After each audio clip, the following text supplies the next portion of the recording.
उत्तर प्रदेश का चुनाव अब आखिरी पड़ाव पर है और इस बीच अगर हम देखें तो कोई शोर है तो सिर्फ इस बात का है कि अखिलेश आ रहे हैं या नहीं आ रहे हैं। आदाब, द लीडर हिंदी के लिए वसीम अख्तर।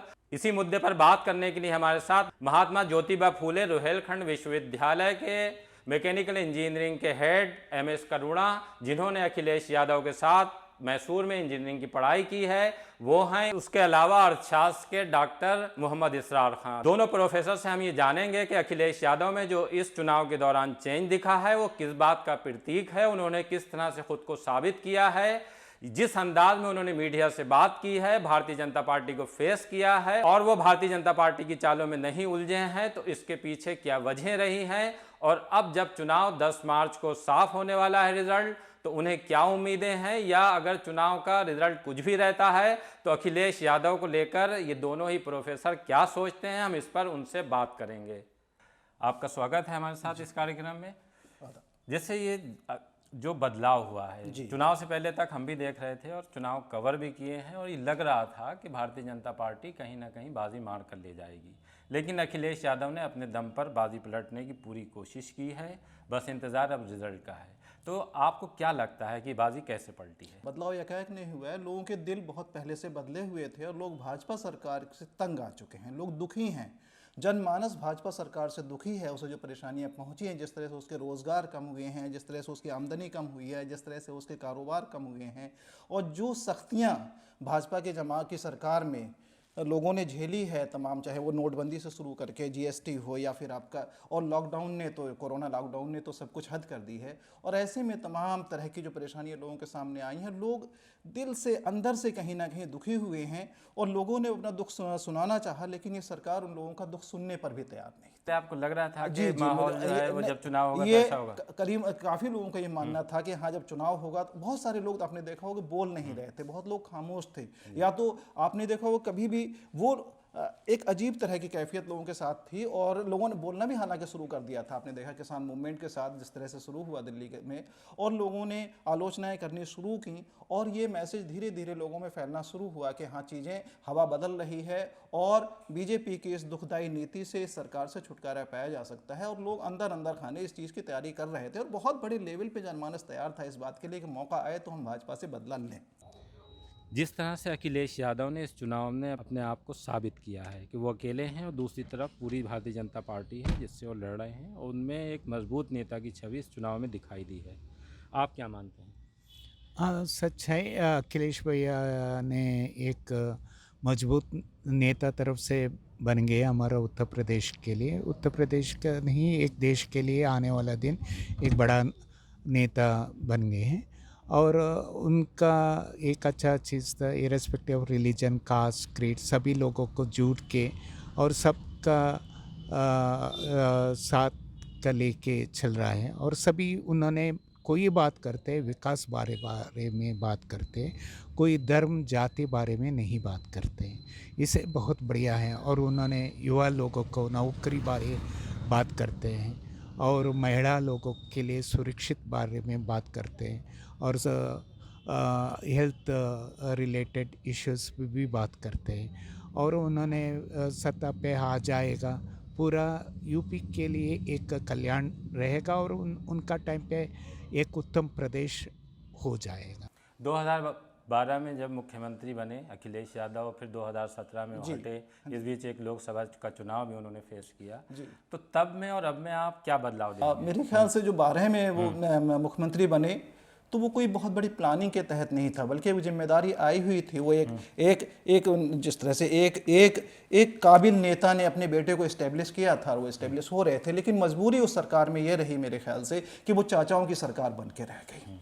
और चाचाओं की सरकार के बदले वो बच्चा जो बहुत ज़्यादा बड़ों का एहतराम करता है, बड़ों की इज्जत करता है, सब बहुत सौम्य है, सुलभ है, सरल है और सुसंस्कृत है, वो आदमी शायद उस समय कुछ दबा रहा होगा, जिसके बदले वो अपनी पर्सनालिटी, अपने व्यक्तित्व को सामने निखार के नहीं ला पाया। लेकिन उसके 14 की हार के बाद, 17 की हार के बाद, 19 की हार के बाद उस शख्स ने अपने आप को हर स्टेज पे, हर सीढ़ी पे, जीने पे अपने आप को इम्प्रूव किया है। और मेरे ख्याल से ऐसा लगता है कि 17 से लेकर अब तक के जो 4 साल बीच में गुजरे हैं, 4 सालों में अखिलेश यादव ने अपने आप को अब बहुत तैयार किया है, बहुत समझने की कोशिश की है, समाज को समझा है, सिस्टम को समझा है, सरकार को समझा है, लोगों को समझा है, और उन्होंने बहुत गंभीर स्टडी की है। और ऐसा लगता है कि एक बहुत काबिल नेता तैयार हो रहा है, जो वाकई आने वाले वक्त में बहुत लंबे समय तक इस मुल्क को एक अच्छा नेतृत्व प्रदान कर सकता है, सूबे को एक अच्छा नेतृत्व प्रदान कर सकता है। अगर हम देखें कि चुनाव से पहले ये माना जा रहा था कि समाजवादी पार्टी कहीं कमज़ोर हो रही है,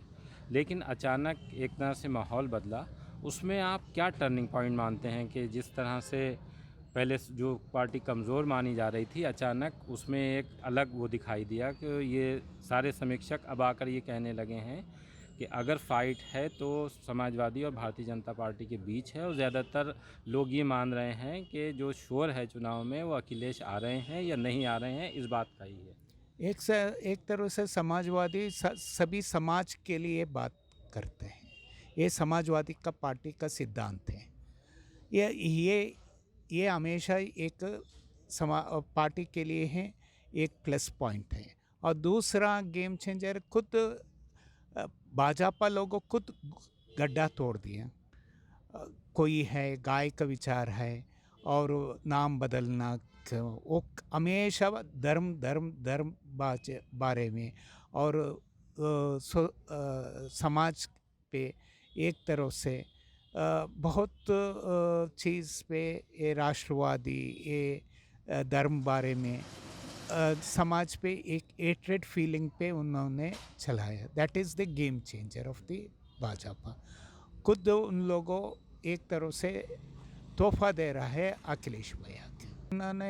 उन्होंने सीएम होने के बाद बहुत अच्छा काम किया था।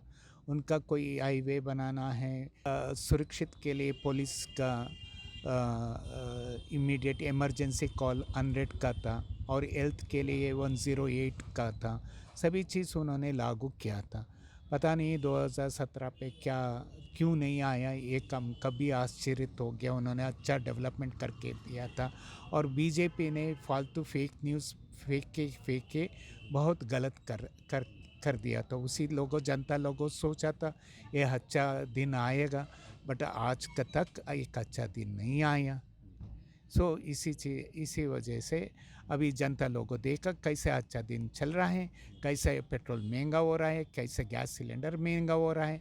इसी पूरा उसका पॉलिसी से गेम चेंज हो रहा है। इस तरह अखिलेश यादव को विपक्ष की तरफ से, ख़ास तौर से भाजपा की तरफ से ये कहा गया, जयंत चौधरी उनकी दोस्ती को लेकर या उनके जो समझौता हुआ कि 2 लड़कों की जोड़ी, ये उनका जवाब था। जिस तरह से उन्होंने मीडिया को फेस किया, जिस तरह से भारतीय जनता पार्टी को जवाब दिए हैं इस चुनाव में, उसमें आपका यही कहना है कि एक जवाब उनकी तरफ से ये सटीक था, क्योंकि उन्होंने इतने साल मेहनत की है और वो दिखाई दे रही है उनके व्यक्तित्व में। बिल्कुल मेहनत की है, पर्दे के पीछे मेहनत की है, बहुत मेहनत की है, बहुत अपने आप को बनाया है, संवारा है, समझा है चीज़ों को। और 2 लड़के की जोड़ी वो 2 लड़कों की जोड़ी नहीं है, वो नेतृत्व की जोड़ी है, वो भविष्य का नेतृत्व है, वो इस मुल्क का मुस्तकबिल है, एक भविष्य है जो कि जिसका इंतजार ये मुल्क कर रहा है। और भाजपा की जहाँ तक ये इस तरह से 2 लड़कों की जोड़ी बता देने का है, भाजपा हमेशा वो अगर दूसरों के पास सोना भी है तो वो सिर्फ मिट्टी करके बताती है, और अपनी मिट्टी को वो सोना और हीरा बता के पेश करते हैं। क्या उम्मीदें देखते हैं अब जो भविष्य की नज़र आ रही हैं उनमें? 10 तारीख अखिलेश भैया वापस सत्ता पे आ जाएगा, और आने वाले दिन पे हमारे उत्तर प्रदेश राज्य का और आने वाला देश के लिए अच्छा हो जाएगा। हम लोग ऑप्टिमिस्टिक है, भैया सत्ता पे आ जाएगा।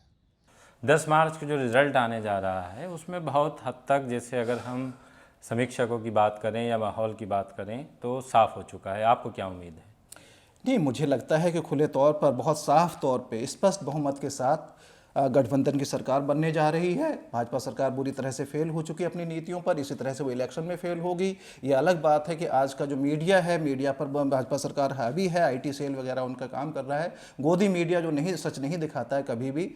और 10 मार्च को नतीजे बिल्कुल वही आएंगे जो इस सूबे के जनमानस ने सोचे हुए हैं। और अखिलेश यादव मुख्यमंत्री बन के उभरेंगे। अखिलेश यादव की कंपनी की पार्टी, समाजवादी पार्टी, एक अच्छे बहुमत के साथ, गठबंधन एक अच्छे बहुमत के साथ सरकार चलाएगा, और उम्मीद है बहुत अच्छी सरकार चलाएगा जो लोगों के लिए, जनमानस के लिए फ़ायदेमंद होगी, जिसमें लोगों की बात सुनी जाएगी, लोगों की आवाज़ सुनी जा सकती है। और ये उम्मीद है कि इस बार अखिलेश यादव एक अच्छी सरकार और एक अच्छे प्रशासक साबित होंगे, एक अच्छा नेतृत्व दे सकेंगे, और समाज के सब वर्गों को सब समूहों का, सब धर्मों का, सब तरह के, सब जाति बिरादरी का नेतृत्व को की आवाज़ को वो सुनेंगे, शायद सब तक पहुंचने की कोशिश करेंगे। ये चुनाव इस तरह से माना जाए कि एक नया नेता का उदय हो रहा है इस चुनाव में। मेरे ख्याल से ज़माना जो करवट ले रहा है, चूँकि बहुत दिनों तक एक तरह की सत्ता चलती रही और पिछले 60-70 सालों तक, और उसका वहाँ उस सत्ता को क्रिटिसाइज़ करने के बाद उस कांग्रेस सत्ता को क्रिटिसाइज़ करने के बाद, कांग्रेस स्टाइल को क्रिटिसाइज़ की आलोचना करने के बाद भाजपा सरकार में आई। लेकिन भाजपा ने अपनी कथनी और अपनी करनी से जो दिखाया है, उसके बाद ये जो सरकार बनेगी ये अखिलेश यादव जी की, ये एक नए ज़माने की सरकार होगी, एक नई सुबह होगी। और उम्मीद है कि इसमें नई सुबह के साथ, जिस तरह की एक नई सुबह आती है तो बहुत नई हवा भी आती है, नया वक्त भी होता है, नए फूल भी होंगे, नई फसल भी होगी, शायद वो सब कुछ हमें देखने को मिलेगा, उम्मीद है। एक तरह से जो राजनीतिक पार्टी में भी वो चेंज आएगा, जिस तरह से आप राजनीतिक पार्टी में तो आप चेंज देख सकते हैं कि समाजवादी पार्टी में चेंज आया है, पार्टी के नेतृत्व में चेंज आया है, पार्टी की सोच और ज़्यादा समावेशी हुई है और ज़्यादा एकेडमिक हुई है। अगर हम ये कहें कि जैसे उन्होंने एक नारा दिया कि नई हवा है, नई सपा है, तो इसमें कोई साबित किया है, उसमें कोई दो राय नहीं है। नई हवा है, हवा लोगों ने पैदा की है, लोगों ने देख ली है, और नई सपा है, ये नेतृत्व दिखा रहा है, ये अखिलेश यादव ने बनाया है, ये हम सब देख रहे हैं, हम आप सब देख रहे हैं। अभी आपने डॉक्टर इसरार साहब को सुना, उन्होंने साफ कर दिया है कि जो आने वाली राजनीति है, जो राजनीतिक वक्त है, वो अखिलेश यादव का है। बस इंतज़ार 10 मार्च का है। अगर 10 मार्च को उस तरह के नतीजे आते हैं तो देश को एक ऐसा नेता मिलने जा रहा है जिसमें नेतृत्व क्षमता साफ दिखाई दे रही है, वो भविष्य के नेता है। बहुत बहुत शुक्रिया आपका हमसे बात करने के लिए।